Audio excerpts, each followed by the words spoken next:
should have recorded or started recording before that question, just in case anyone is watching this back.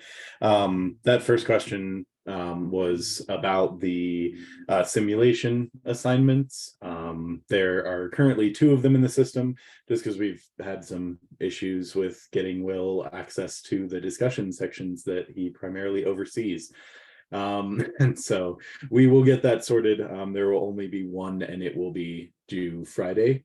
Yes, Will? Friday? I heard that correctly? Yeah.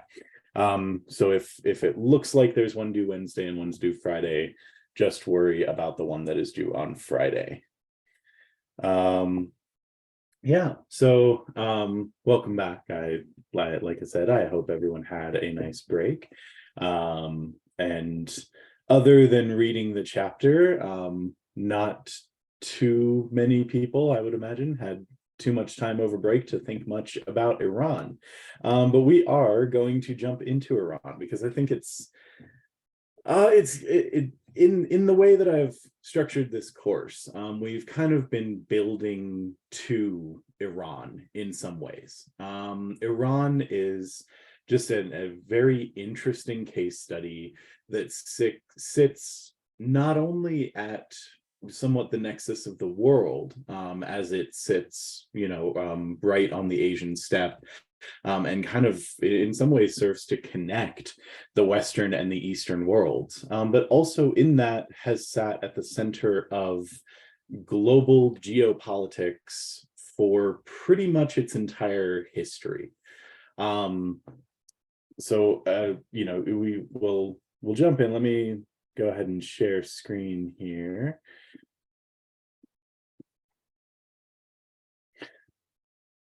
All right. So I have subtitled this Why You Shouldn't Call Iranians Arabs. I hope by the end of today, at least, if not by the end of Wednesday, you will understand why Iranians are not, in fact, Arab.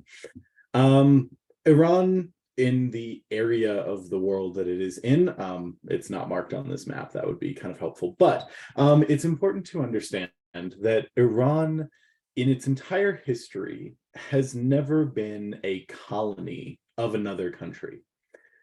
Instead, it has spent most of its history being a battleground for other countries.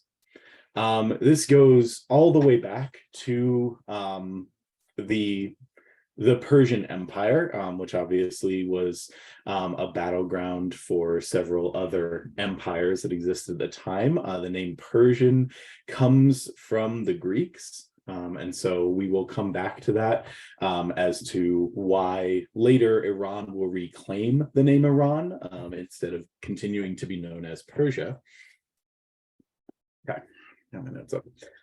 But it has this long slated history of going back and forth between different empires that have a say in it. And much like the other empires that we see, there's a strong desire in Iran to have that sense of self-determination.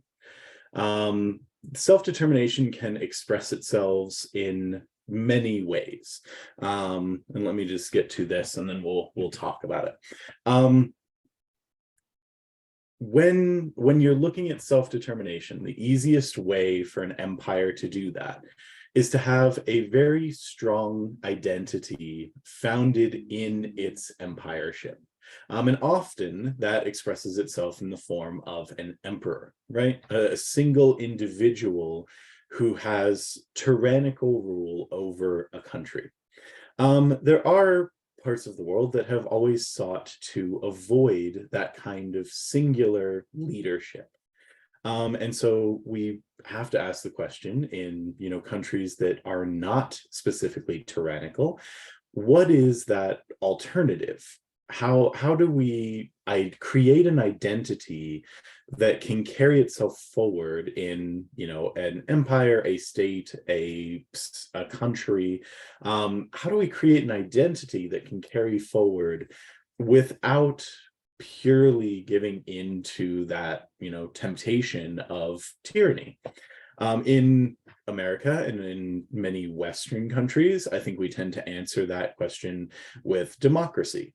Democracy helps give individuals buy-in to their form of government, because if it is a government of the people, if it is a government in which the people have a say in the way the government is run, then logically there should be some identifying buy-in there, hopefully, as long as you have good participation and the results of that participation are viewed favorably among the people that voted for it. You tend to have good buy-in with your government. That is something that I think is very desirable in most of the advanced Western democracies. They all want to put some kind of claim to the legitimacy of their government because it is democratically founded. That's not the same answer that every country has, though. In the instance of Iran and in the instance of other societies, we answer this question a little bit differently. Instead of the alternative to tyranny is democracy, democracy can be seen as just diffusing tyranny among the many. There's still power held by the government over individuals. And in a country where that is, viewed not disfavorably, where the government is inevitably going to be some kind of tyrannical, the alternative to tyranny is instead viewed as anarchy. Tyranny is something that is a necessary evil to the formation of government. And I think you can see, where I'm going with this, why I'm starting with this. The idea that, government is essentially a necessary evil ties into the United States' founding as well. This was an idea that was supported by Thomas Hobbes in his writings. And it was something that was supported in many Arab and neighboring countries as well during the formation of these sort of more modern states that continue to exist and continue to have influence today. So if you view the alternative to anarchy as being, the alternative to tyranny as being anarchy, then it seems very acceptable to have some form of tyranny that will come out of the government. I think that this is influencing what we see today in the United States as well, because we are seeing that democracy does not always lead to a pure alternative to tyranny. We're seeing that in Russia, where we have a democratically elected leader who is becoming more and more of a tyrant as he consolidates powers under the Russian Constitution. So with this sort of interplay, the societies take on a different view of this top-down form of government.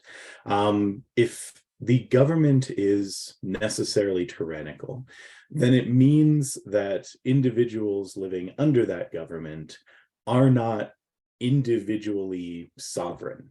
Right. If you go all the way back to when we started talking about the differences between liberalism and communism, liberalism tends to view the individual as the most important aspect of society, that we should defend the rights of the individual. Essentially, that there is some degree of sovereignty, even though living within a country, you have some degree of sovereignty, of liberty, that is the foundation of that. The alternatives then become things like socialism and communism, or even potentially elevating the idea of tyranny to that same ideological level. In a tyrannical society, it doesn't mean that everything is awful for every individual. In fact, most governments still seek the same aim, which is the protection and comfort of their citizens, because that's generally how you tend to avoid a revolution. So in a tyrannical society, it is about order, and it is about adjudication within governmental organizations and loyalty to that government, for individuals to abide by that government, understanding the necessity of that tyranny. So then you can imagine that we have this, this teeter-totter going, where in a country like that, you have sometimes where it is balanced, where tyranny is accepted as necessary within the government, and times when that tyranny goes too far, where, revolution becomes necessary. Whether it is that communist revolution style, the Marxist revolution, where in order to instill communism, you need to have a violent revolution against the leading class, or if it is a necessity against the type of tyranny that you're experiencing. Or it can sometimes also be this outside influence, imperial kind of revolution, where the United States, or the UK, but mostly the United States. We'll talk about the United States because this is where it really originated in the most part later in Iran. But the UK is one of the earlier influences in Iran that encouraged a people's revolution to democratize Iran. And Iran is not unique in its experience of, you get through the revolution, and then instead of immediately having an implementation of democracy, you experience a power vacuum. And that is much more common, I think, than, the countries where, democracy is instantly instilled after a revolution and then automatically starts working and functioning as intended in a country that has never been democratic before. And that is what Iran experienced in the early 1900s. So let's see. Yeah, so cool. So in 1906, Iran undergoes what's known as the Constitutional Revolution.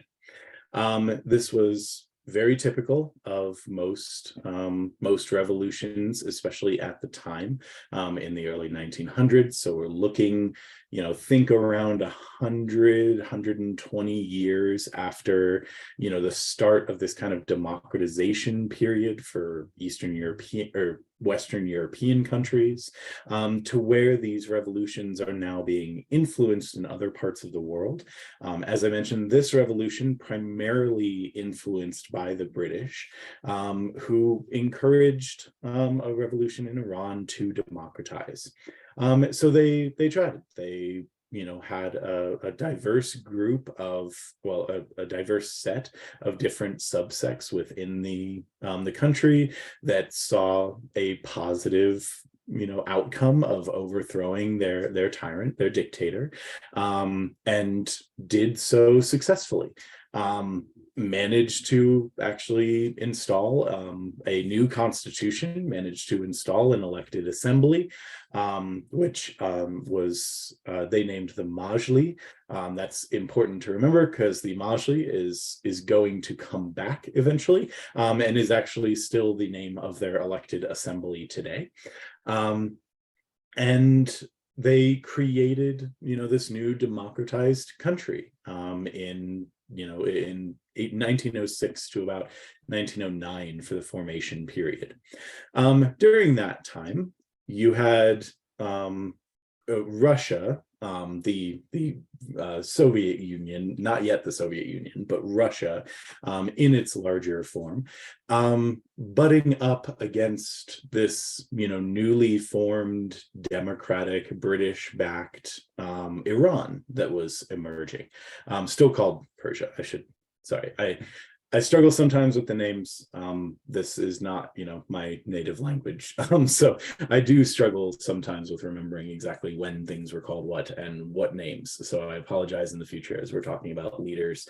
I'm probably going to butcher a few of those names too. But Persia at this time, trying to reestablish itself, is now, basically going to be split between Russia on the one side, wanting to, defend or influence this new neighbor that they have, and Britain on the other side, even though across another continent, Britain on the other side trying to increase its influence in this area of the world. And I say this area of the world because this is part of that whole, like, broadly referred to as the Middle East, but not all of these countries really fit that definition when we start applying societal and religious definitions to these countries. And so we'll get to talking about that. So both of these countries wanted to influence the government. Neither took direct control, but both attempted to have, essentially plants in the government who were, allied to one cause or the other.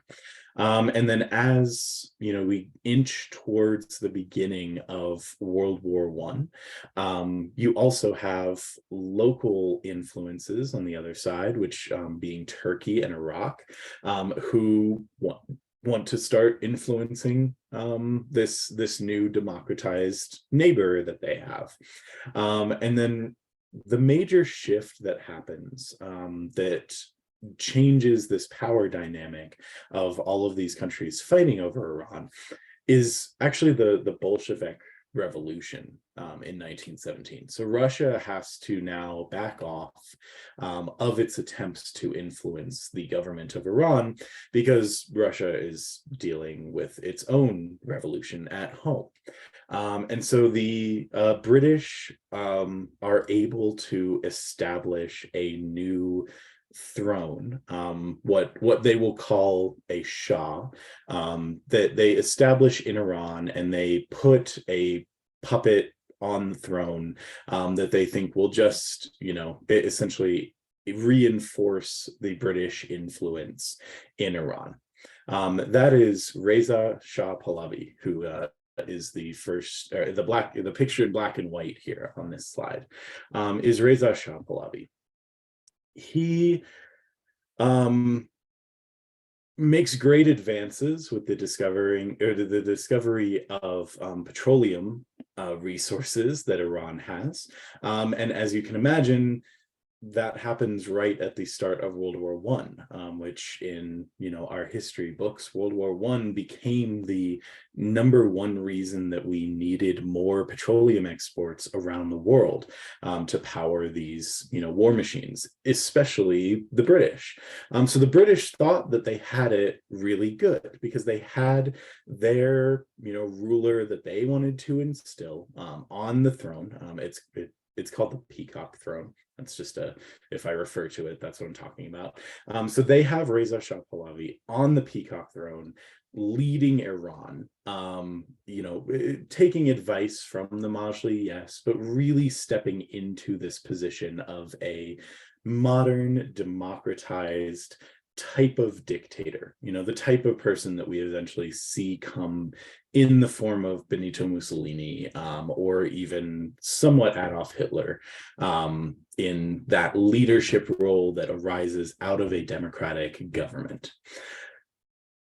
To the surprise of the British, not as much, I mean, they really shouldn't have surprised them, but to the surprise of the British, Reza was not a very good or kind ruler, and also was using the British to get to the throne, as opposed to what the British thought, which was that they were, picking someone who would truly be a puppet for their influence in Iran. So Reza starts to want to see himself as that more modernized ruler, as a fully independent ruler, who doesn't abide by the desires of an outside country, wants to reestablish Iran as the powerhouse that it should be in his eyes, looking at that history of what the Persian Empire once was. Reza Shah Pahlavi basically gets those big dictator eyes of like, we can do that again. We can reestablish this country as it once was. This is the point where he reestablishes Iran now as Iran. Like I said, I should have been calling it Persia up until this point, but establishes Iran as the country of Iran, going back to its pre-Islamic and pre-Greek roots for what the country should be called. He consolidates power within Iran and takes on this new, what he calls traditional form of government, but traditional not in what we see viewed as traditional in most of the other countries in the Middle East. This is a non-Islamic traditional view that should be Persian as it was before the Islamic world invaded, in his view, invaded the land that was now Iran. He saw Persian as another outside influence, just like the British. He saw Islam, the Muslim community, especially in the area, as you can see right across the Gulf from Saudi Arabia, Qatar, the UAE. He saw this influence of Islam much in the same way as they had been dealing with the influence of the British or the influence of Russia in this time. And this runs head on into World War I and World War II, where this becomes just a constant back and forth battleground. Reza Shah Pahlavi eventually dies. His son takes over. That's Mohammad Reza Pahlavi, who's the other gentleman pictured on this slide here. And frankly, Mohammad Reza Pahlavi is worse. He's everything that his father was and more grandiose, more desires for Iran to essentially rule the Middle East, to take this position that he felt that the Persian Empire gave them an entitlement to. With that, they sought other influences, other alliances throughout the world. One of the prominent alliances that they sought in World War I, in a defensive nature, and then they were hoping towards a more offensive nature as World War I ended, moving towards what would become World War II. They allied themselves mostly with the Nazis, but at that same time, this map that I have here, you also have the Russians and the British trying to reestablish what they had of their spheres of influence in the country.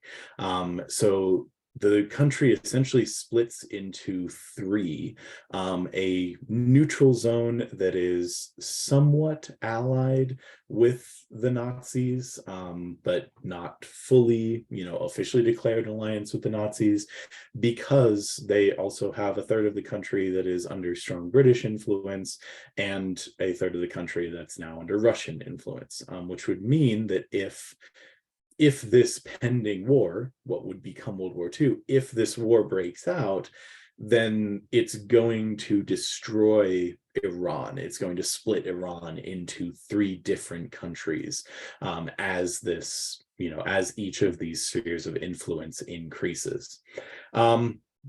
So they remain primarily neutral in an official capacity throughout World War II. Don't participate in any of the major battles of World War II.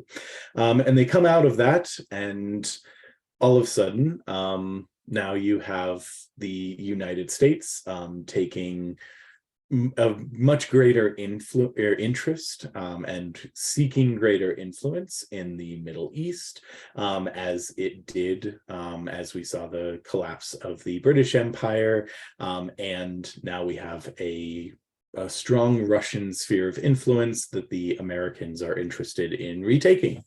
So now Iran finally, made it through World War II, stayed a united country.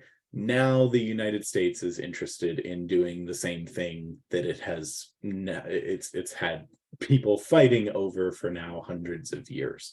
The United States wants to have more influence in Iran.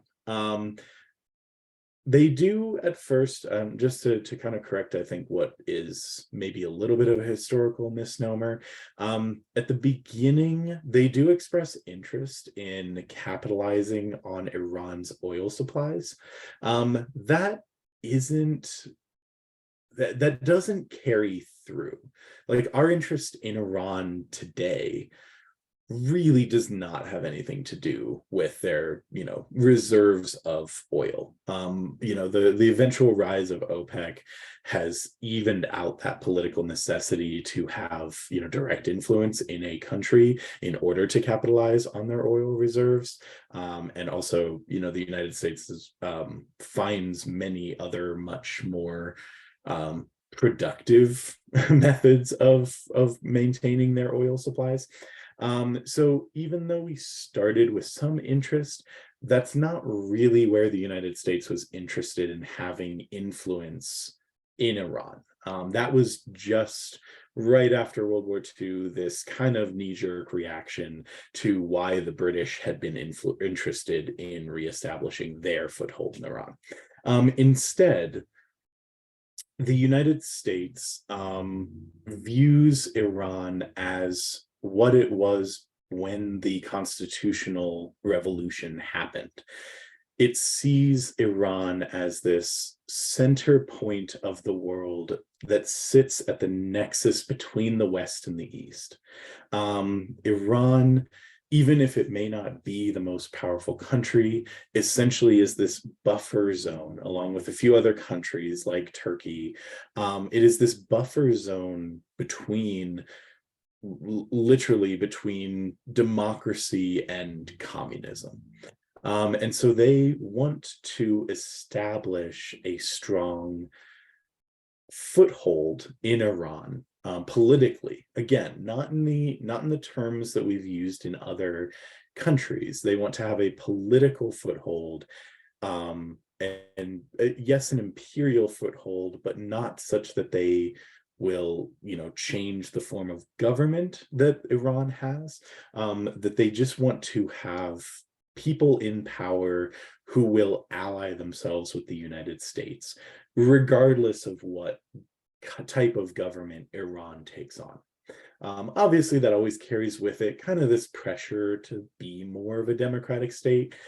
As this grows with the Cold War, that goes along with it, but not such that the United States would ever invade Iran. And I think I say this to continue this thought today, such that the United States would never invade Iran to instill democracy. Instead, Iran becomes kind of a testing zone for the United States using the CIA to influence foreign politics. This gives rise to some of those the great stories of weird spy shenanigans happening in Iran. This kind of this common view that Mossadegh, who's the prime minister at the time, gets deposed by the CIA because they thought that he was too communist, or things like that. Like, all of these rumors start flying around like that. Turns out that's not actually true. The CIA did depose Mossadegh. That part is true, but they deposed him because they were afraid that he was too weak to stand up against Russian influence, and so they wanted to instill a prime minister who was stronger. So, I'm not just saying all of this is like, these are wild, rumors and we didn't land on the moon. Like, the documents have come out since then that show, yes, we did depose their prime minister at the time, but it wasn't for the reasons that everyone was suspicious we had done it. But we, try to influence this, and we end up pushing it to the point that we are encouraged, well, the CIA is encouraging Iran to become a fully independent republic. And that leads to the 1979 revolution, which is that leads to the 1963 revolution, which is known as the White Revolution. They have another revolution in 1979. It's, like I said, this is just an ongoing fight. We support the revolution in 1963. This is similar to what we talked about in Japan during the Meiji Restoration, right? Where you have a revolution to modernize and westernize a country. That was what happened in 1963. The White Revolution seeks to modernize and industrialize and westernize Iran. It comes with a movement away from these, seemingly dictators that had installed themselves. So Mohammad Reza Pahlavi is overthrown in the 1963 revolution, and it becomes, it goes through this powerful restructuring of all of Iran in a very Western light. That being said, it also has some very negative sides to the revolution, one of which was that it was one of the first great anti-intellectual revolutions, in the same vein as a Maoist revolution, but because most of the intellectuals, the university professors, the people that were considered to be the intellectual leaders of Iran at the time were in fact Marxists. They came from the northern area of Iran, which was under a much stronger Russian influence. So that didn't get very far, and there was a lot of conflict with this. The United States supported, and Iran kind of started to view this Marxist intellectualism as being the reason that Islam had been suppressed in the country so much. Again, ignoring the history, the Pahlavi Shahs who had intentionally suppressed the history of Islam in the country, but that got blamed on intellectuals, and they were mostly either ousted from their positions or encouraged to support this new form of government, this new Iranian republic that was on the rise, and that became just a very great source of tension in society, because even though this revolution happens, and just as it did in Japan, helps to westernize, modernize the country, it's not from within. It's viewed as coming from an outside influence by many people in Iran at the time. This goes along with a reestablishment of the strength of, the 1963 revolution is trying to do all of these things. Things just get worse with American presidential shifts. To keep you on the timeline, Nixon becomes president, and that just puts even more tension on their alliance with Iran, and how we're going to deal with the country, because Nixon tended to be a much more aggressive president when it came to influencing other countries and their developments. So we had we run into this period of time for about 16 years where Iran just is in constant conflict now with itself, with each side being backed by these major powers that are also at the same time fighting the Cold War. So it is just, it's just a mess. Like, no offense, as any country would be who had gone through all of these different influences, it is a mess during this period.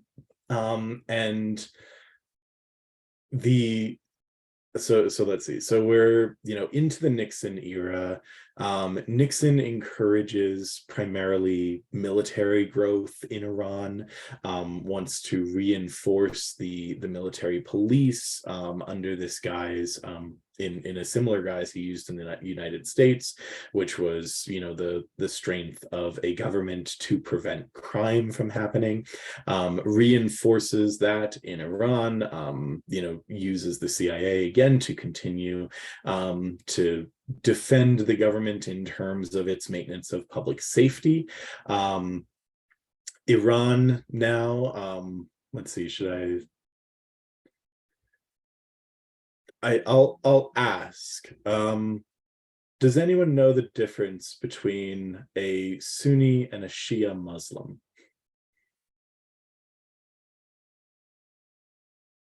Anyone who could explain that and give my voice a break for a second?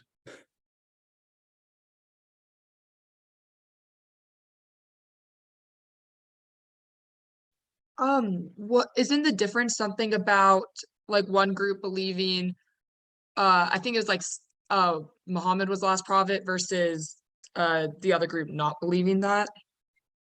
Yeah, that's the basic division is who should be prophet following Muhammad's death. There were those who believe that it should be his son, and those who believe that it should be the I don't know the specifics. Someone else who is an expert in Muslim history could fill you in on that much better. But the secondary leader of the mosque at the time versus Muhammad's son, who should be the next prophet after Muhammad's death. This, happened hundreds of years before where we're at in the timeline, but is important because it splits the Muslim community not down the middle. Most Muslims in the world are Sunni, but we have in this area of Iran that we're talking about a small concentrated population of Shia Muslim. And that just adds to this ongoing pressure that is being supported by the United States now again of this, the United States wants to maintain this new westernized government. The people are back and forth. Well, the people are split. There is a tipping point coming that pushes towards, once again, another revolution to take place. So I need to then step aside real quick because in the Muslim world, we are having a mirrored conflict. So that is the political conflict that's happening at the time, right? The mirrored conflict in the Muslim world is that at the time of the 1963 revolution, Ayatollah Khomeini, or Khomeini, I think this is Khomeini, he's succeeded by Khomeini. There we go. Ayatollah Khomeini has been exiled to Iraq from Iran. He was resistant to the White Revolution. He preached against westernization and modernization in Iran because he believed that was too strong of an outside influence and wanted Iran to be able to maintain its Iranian identity. And he was exiled to Najaf, which, for those of you who are familiar with your biblical teachings, Najaf is a very important place in the Al-Kitab world because that is where Adam and Noah are allegedly buried. So if you're, studying up on your Christian history as well. I say Al-Kitab because I like to broaden it out to, more than just Christianity, as we have some of this, shared historical background for Judaism, Christianity, and Islam. There are stories that are shared. That's probably another class if you want to get into that. I know some of it, but like I said, not all of it. But Khomeini is exiled to Najaf, and there begins to essentially foment an underground Muslim movement to retake Iran. He becomes a firebrand cleric. He starts writing extensively on the ideals of a true Islamic governance, what that would mean for the people of Iran. This is, I think one of those beginning points of what we now know as, Sharia law, that arises out of, this belief that the Islamic world can only govern itself and really needs to not be governed by all of these outside Western, predominantly Christian influences. So he starts preaching against not just the West, but the current the current leadership in Iran, which at the time was, this is now still the Pahlavis, who've gone along with this change in the 1963 revolution. So the government that he proposes is not a government of monarchy. He uses the fact that Reza Shah Pahlavi passed the leadership of Iran down to his son Muhammad as proof that this is usurping the true power that Iran should hold. It opens Iran up to too much outside influence. So instead of usurping that rule, the church itself, the clergy, should be the ones that are overseeing the day-to-day functioning of government. This is, sounds, I think, to American ears or to Western ears, it is straight up theocracy, is what he is endorsing. And that's something that I don't think Western ears are very comfortable with most of the time. But there are some strong arguments that he makes, in that, according to his writings, clergy are trained in traditional jurisprudence. This is something that's actually recognized in the United States as well, where there are certain areas under which you may have a religious jurisprudence that takes precedence over a temporal, governmental type of jurisprudence.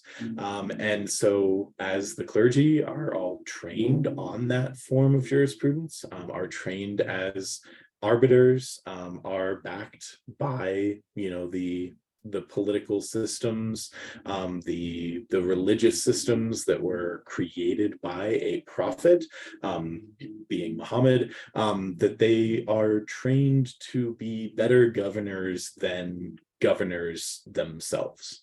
And that is something that in this time period where, between the White Revolution and the Revolution of 1979, that starts to take a strong hold in amongst the people of Iran, because obviously, even though he's been exiled, his writings are still for the people of Iran and are starting to create this upwelling of it's starting to foment this kind of revolution again, that the Muslims of Iran have been oppressed. The ability for Islam to be as active a part of the society as individuals like him saw as necessary. And sorry, I just realized I've had this slide up here and I haven't mentioned, Khomeini is the the guy in the portrait. Khomeini is the one who's speaking in this picture, and he is the successor to Khomeini after Khomeini dies. So he is fomenting this revolution in Iran. It boils over in 1979, and Iran has another revolution, this time backed by not only an anti-Westernization movement, but an allied Islamic reestablishment movement that is referred to as Salafism, sorry. And so you have this coming together of these disparate parts under the Pahlavi rule, these disparate parts of Iranian culture that are now uniting to create essentially what they viewed as the world's first truly Islamic center of government.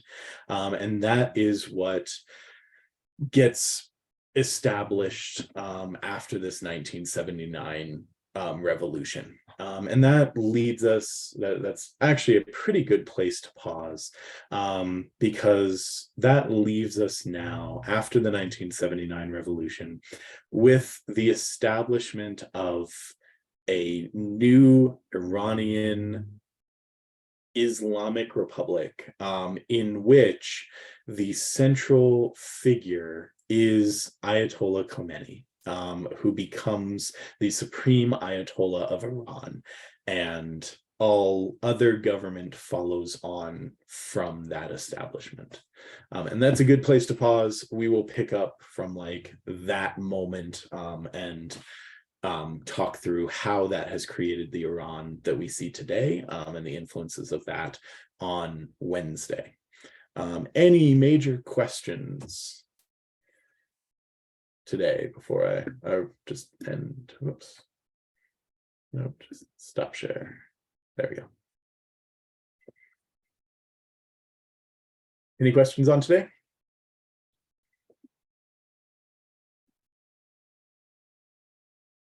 All right, cool. Leave now. Goodbye. Thank you. Thanks. Thank you.